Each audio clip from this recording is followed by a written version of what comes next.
I don't think I need to tell you that in a very special and peculiar way, Western man is hung up on sex. And the major reason for this is that he has a religious background quite unique among the religions of the world. I'm thinking specifically of Christianity, and in a secondary way Judaism, insofar as Judaism in Europe and the United States is strongly influenced by Christianity. But Christianity is, of all religions in the world, the one uniquely preoccupied with sex. More so than priapism, more so than tantric yoga, more so than any kind of fertility cult which has ever existed on the face of the earth. There has never, never, never been a religion in which sexuality was so important.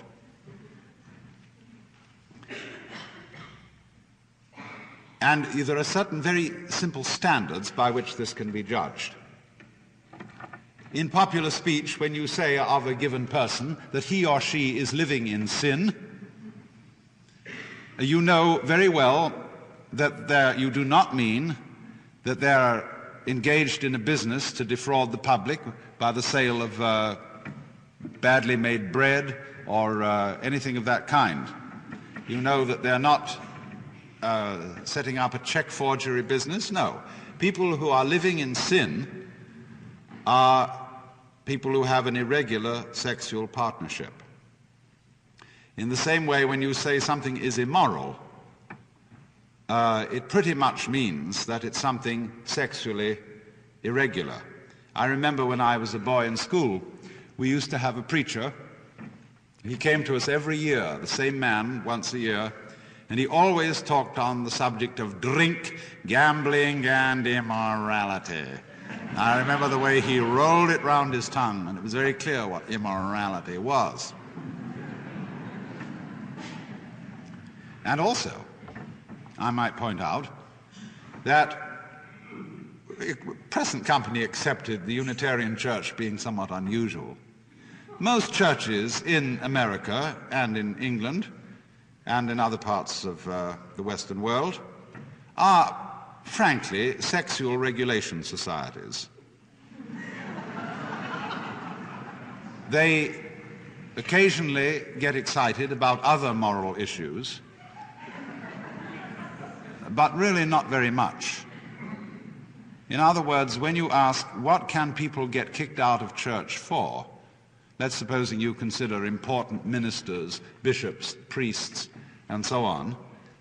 They can live in envy, hatred, malice, and all uncharitableness and be in perfectly good standing. But the moment anything about their sexual life becomes a little unusual, out you go. And that's about the only thing you can go out for. You study, for example, a Roman Catholic manual of moral theology. These manuals of moral theology are technical books about sins of all kinds, just exactly what they are, how they're done, how grave they are, mostly for the advice of confessors. And they're always arranged according to the Ten Commandments. And when they get to the commandment, thou shalt not commit adultery, the volume expands like this.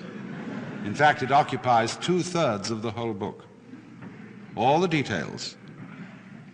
So we have, in a very special way, got sex on the brain, which isn't exactly the right place for it.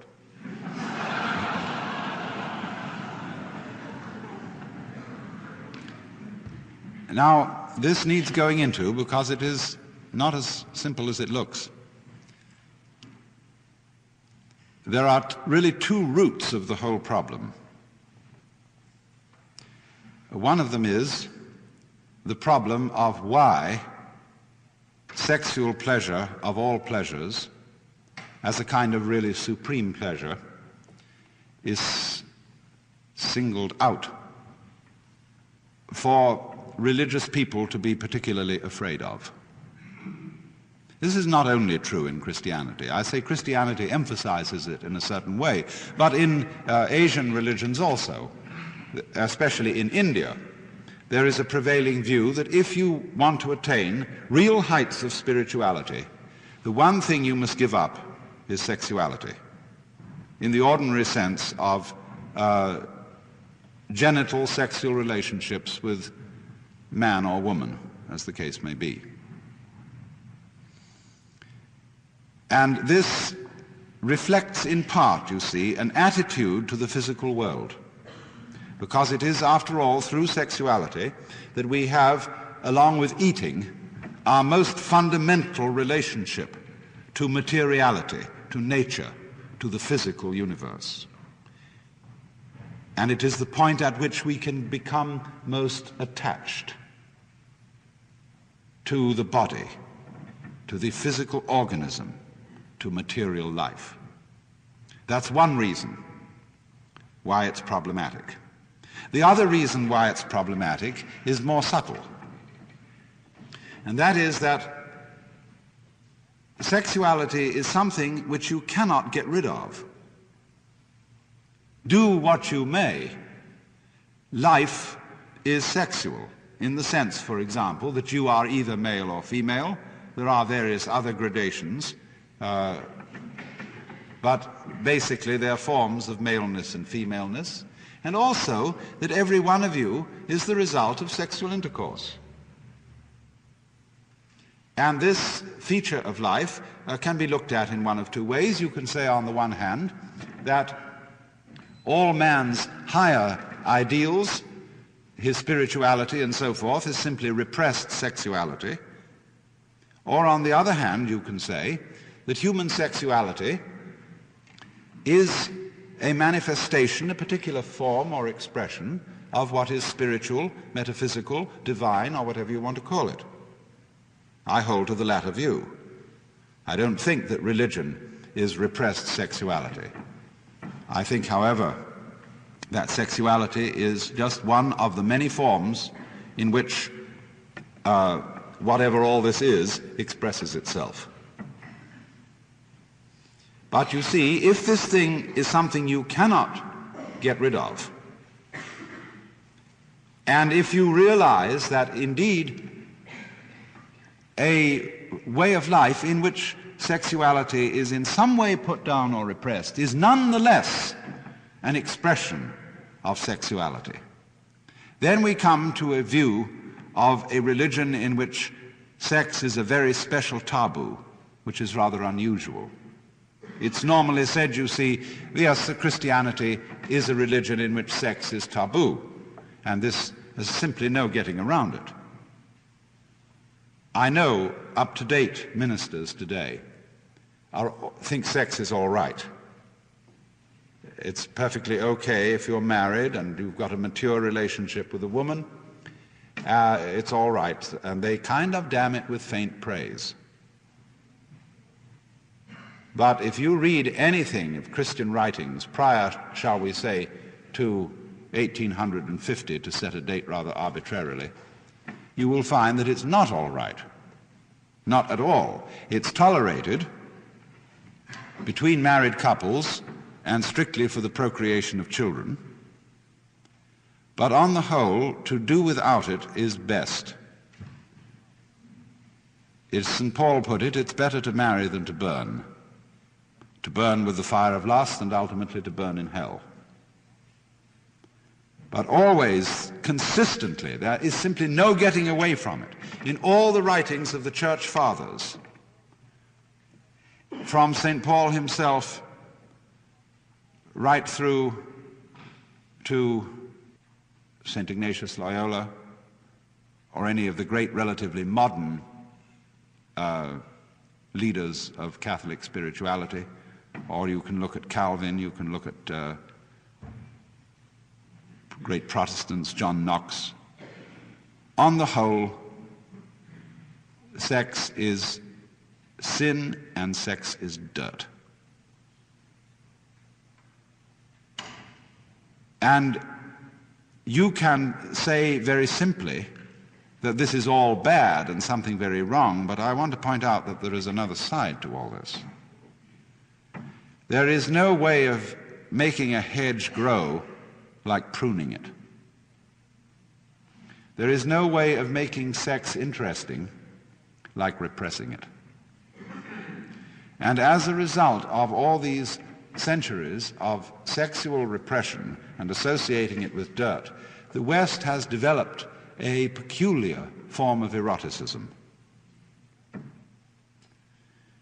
But that is an aspect of this whole problem which I don't think is really very profitable to explore. I just want to mention it in passing, that the whole attitude of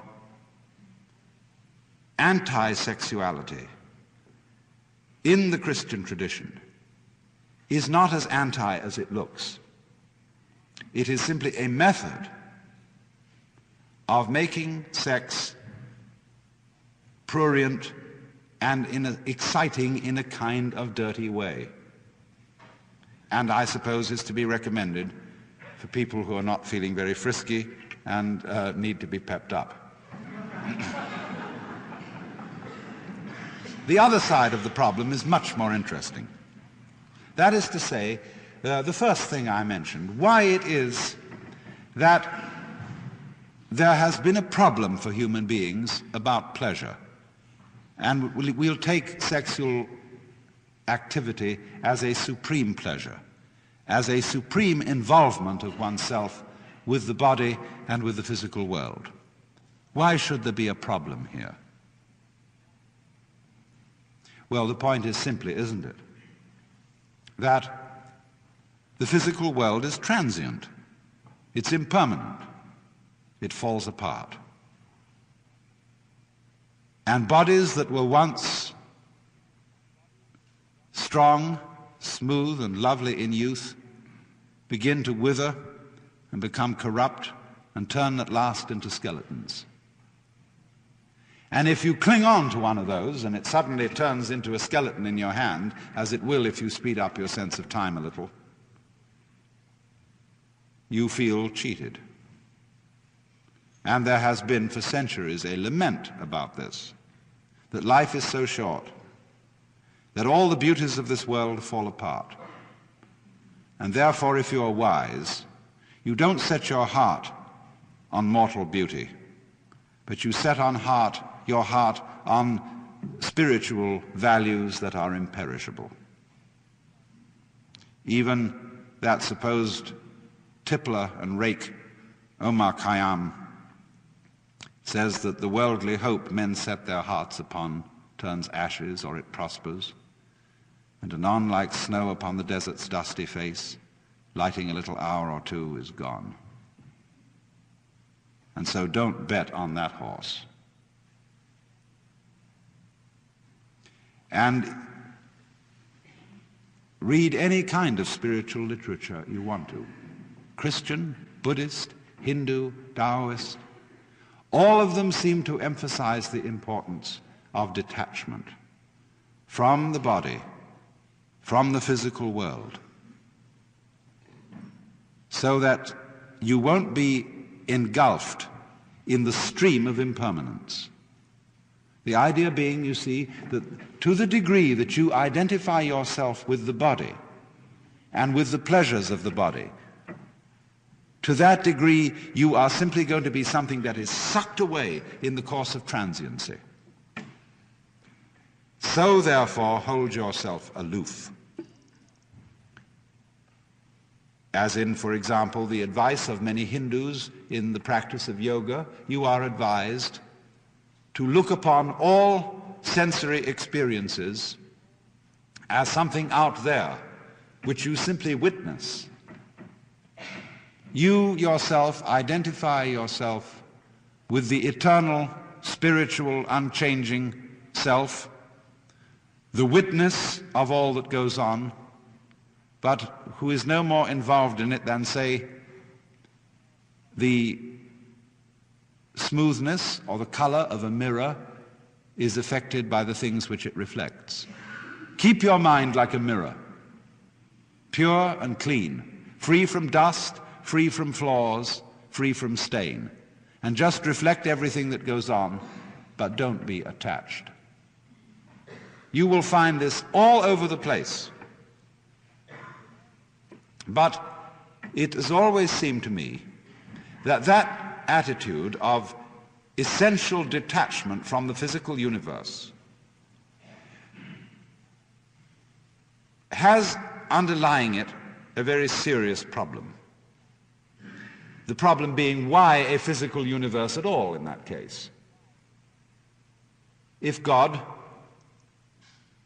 is in some way responsible for the existence of a creation, and if this creation is basically a snare, why did he do it?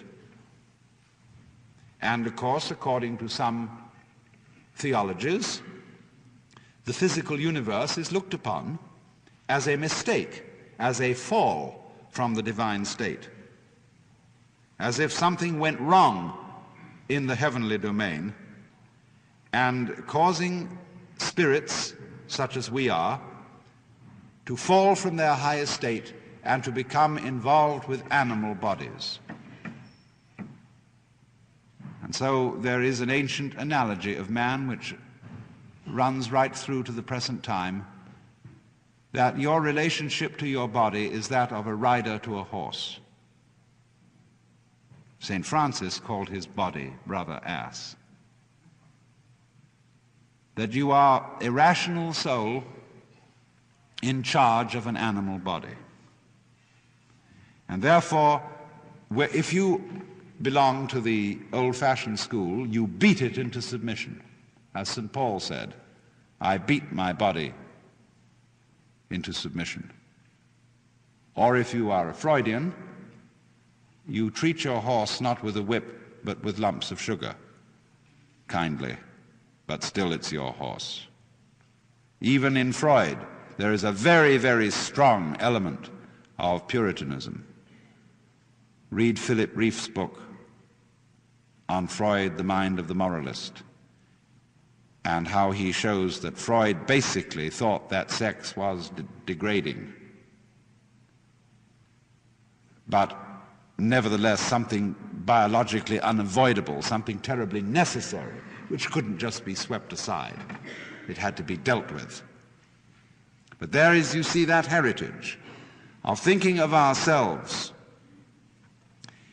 as divided, the ego as the rational soul of spiritual origin, and the physical body as the animal component. And therefore, all success in life, spiritual success, requires the spiritualization of the animal component, the sublimation of its dirty and strange urges, so that it's thoroughly cleaned up. I suppose the ideal sexual relationship of such persons would be held on an operating table under disinfectant sprays.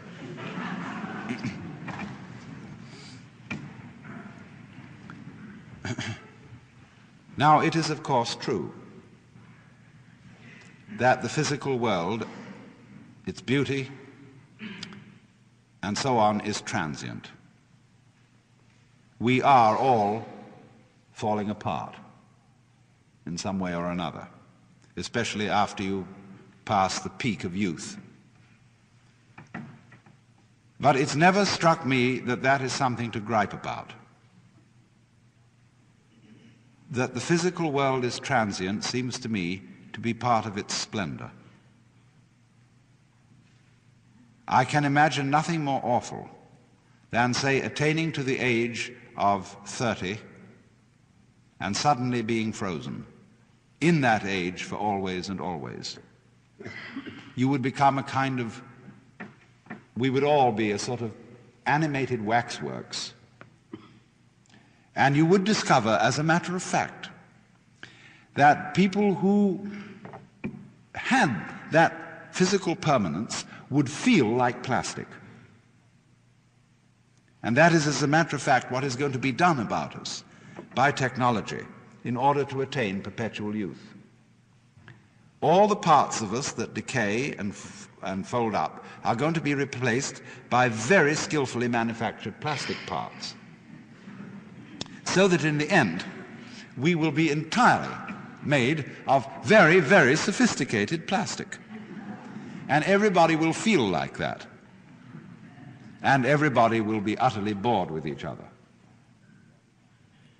Because the very fact, you see, that the world is always decaying and always falling away is the same thing as its vitality.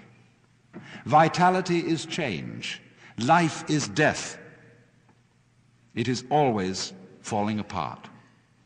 And so there are certain supreme moments, you see, at which in the body we attain superb vitality. And that's the time. Make it then.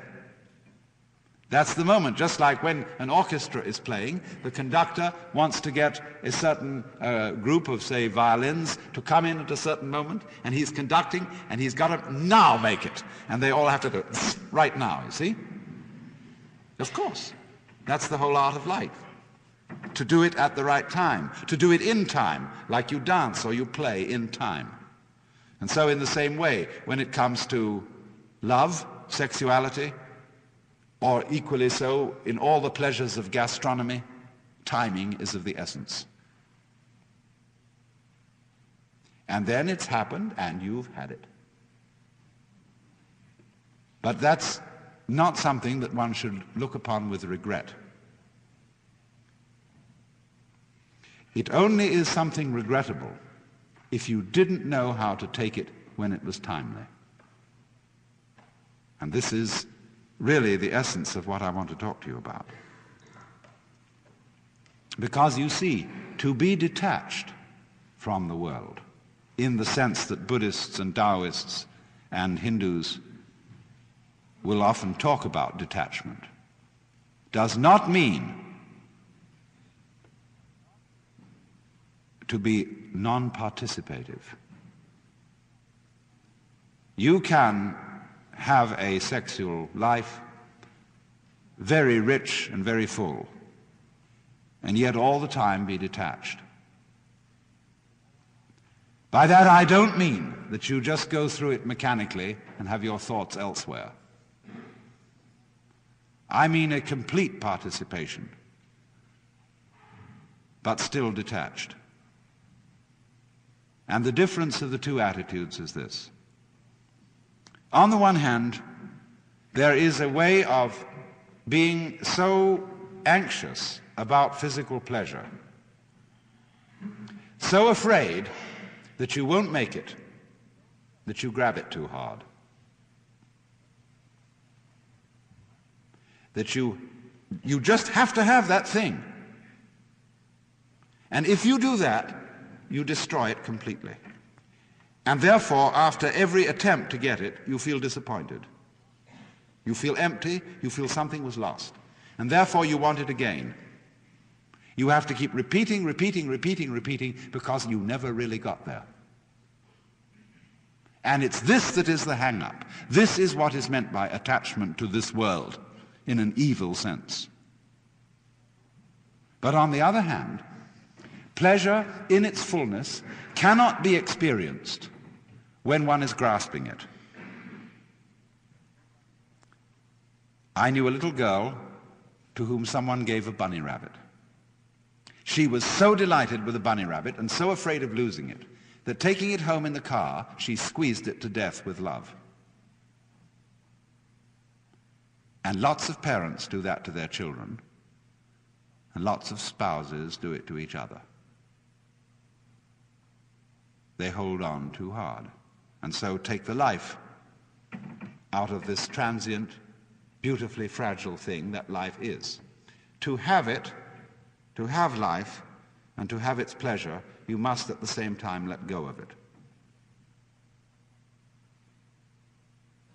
And then you can feel perfectly free to have that pleasure in the most gutsy, rollicking, earthy, lip-licking way.